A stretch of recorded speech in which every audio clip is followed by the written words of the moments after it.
किनारा कर रहे हैं मुख्यमंत्री। भाई मुख्यमंत्री को शायद संभवतः उनके आसपास के लोगों ने समझा दिया कि अब वो जितना कम बोले उनके लिए उतना ही बेहतर है। हाथ जोड़ने की भी जो उनकी बॉडी लैंग्वेज है उसमें भी सुधार की गुंजाइश ज़रूर है, पर मुझे लगता है ये एक अच्छी सीख उनके आसपास वालों के द्वारा दी गई है, क्योंकि मेरे मुख्यमंत्री एक समय था उनकी बोलने की शैली के लोग मुरीद होते थे।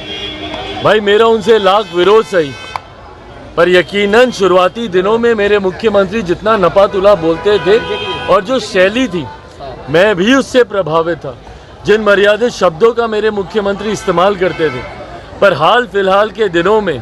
भले वो जनता दरबार में स्वयं बैठकर बोलना हो कि भैया गृह मंत्री से बात कराएं, या विधानसभा में जिस तरीके से अश्लील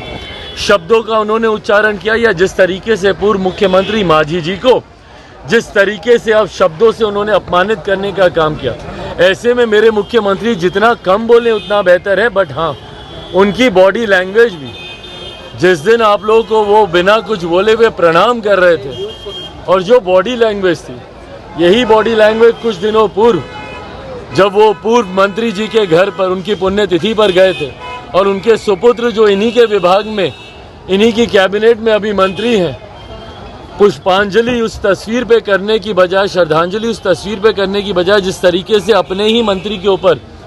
ये पुष्प वर्षा कर आए, तो इनकी बॉडी लैंग्वेज भी अब जितनी सीमित कर दी जाए। देखिए मैं बार बार कह रहा हूँ, इनके आसपास के लोगों को इस बात का ध्यान देने की ज़रूरत है कि कहीं कुछ गड़बड़ी तो है। मेरे मुख्यमंत्री के हालात को लेकर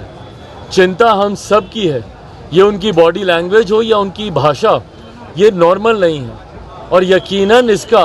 ध्यान उनके आसपास के लोगों को देना चाहिए। संभवतः इलाज की ज़रूरत है तो ज़रूर कराना चाहिए। कृष्ण और कंस की चर्चा बिहार की राजनीति